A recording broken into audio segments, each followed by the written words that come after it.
Kia ora, welcome to my art channel.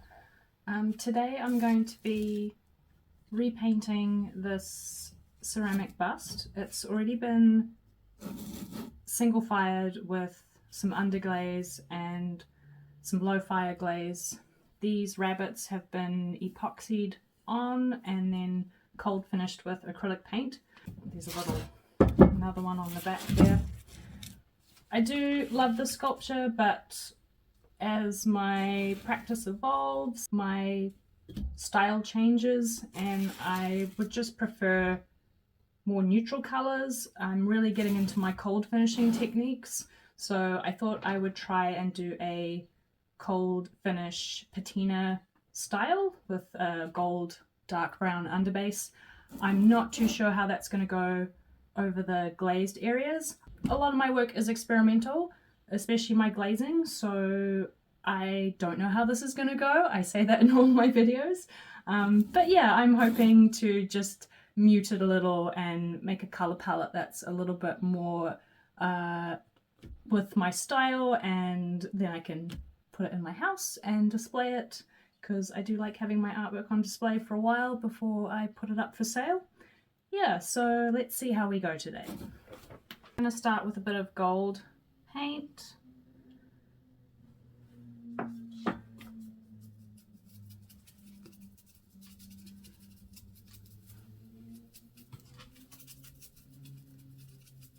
And I'll just brush off areas as I go. Find a cloth, maybe brush some of that off.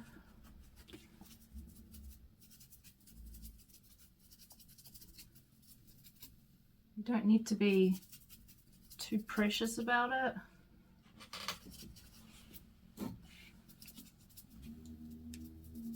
Just sort of paint and brush. So I'll continue this and we'll come back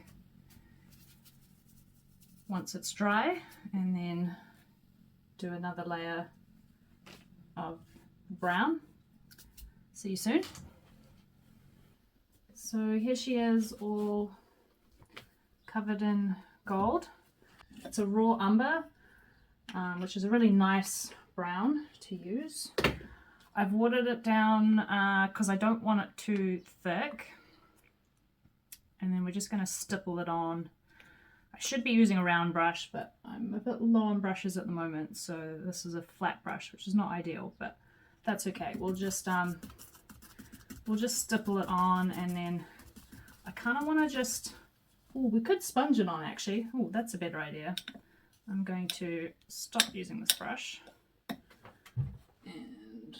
And where are my sponges? So another way to do it, I can use a sponge, and I'm just going to sponge it on so that it's not too thick. We might need the brush just to get into some crevices, like the collarbones, and then like maybe up under here, and we'll just sponge it on. So I'll continue to do this, sponging and stippling until I've covered it to the point where I'm happy, and we'll come back and have a look. And here she is, all covered in the raw umber brown color. It's covering really well actually. There's not much glaze spots coming through. The rabbits are a little harder to cover, and that's because they were previously painted, so I did sand them a little bit just to give it more grip. So now I've gone ahead and I've mixed up some white acrylic and a little touch of green to make this green patina, and some water. It's very, very runny. So I found this giant brush, which is going to be great to use. And we're just going to stipple it on and let it all run and drip down as well. I want to get some nice drips going down here. There's no specific method to this. You could brush it, you could stipple it, you could use a sponge as well. I'll have a sponge on the standby in case I feel like I need it. But let me just try and kind of just stipple on and see how we go. I might end up doing a couple of layers if once it's dried I feel like it needs more, but we're just going to start at the top and let it all run down. So I'll come back. I'm happy with this. I think that might be enough fake patina. I like all these drips. It's getting into all these cracks here. And I think once that dries, it's going to look pretty good. So we will leave this. I'm not going to fiddle with it anymore or touch it. Sometimes when you're doing this final layer, it's easy to overwork it, and if you just keep adding while it's still wet, you might take off the paint underneath. So try not to overwork it. Leave a layer, let it dry.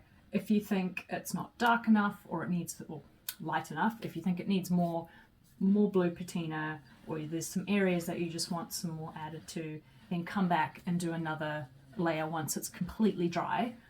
But right now I'm just going to leave it and see how this looks. And here is the finished result of adding the last layer of acrylic, which was the watered down white with a little bit of green.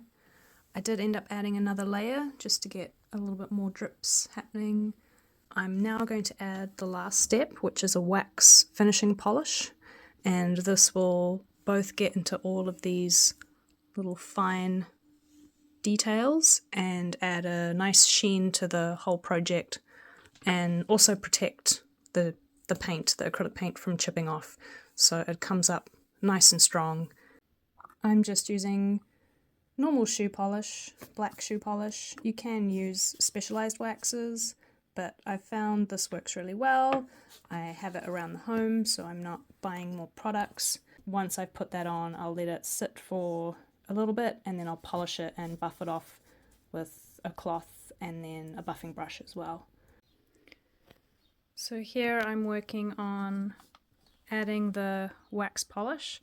I actually went a bit light with the black because I didn't want to lose too much of the patina, green patina, and I want to also get these gold highlights coming through.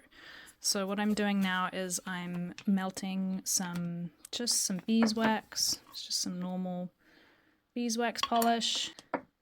This one's pretty thick, so I do heat it up a bit until it's a consistency that I can brush onto a paintbrush. So it'll be a little bit more melted than that. Apply to the sculpture, like so.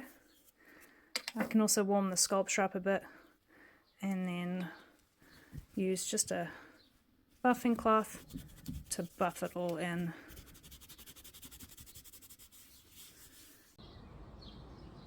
And here she is, all polished up.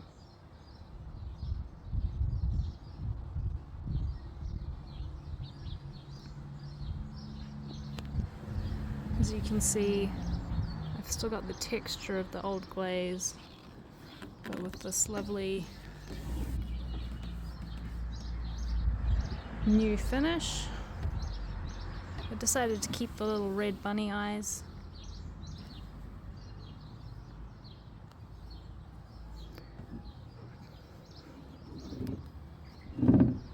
This is the back. You can still see the old cross coming through. Nice little detail. Oh, she's very heavy. But I just love this finish. I think it's a little bit more sophisticated than the previous glaze. And a fun way to make ceramic look like bronze. Hope you enjoyed this tutorial. Ka kite.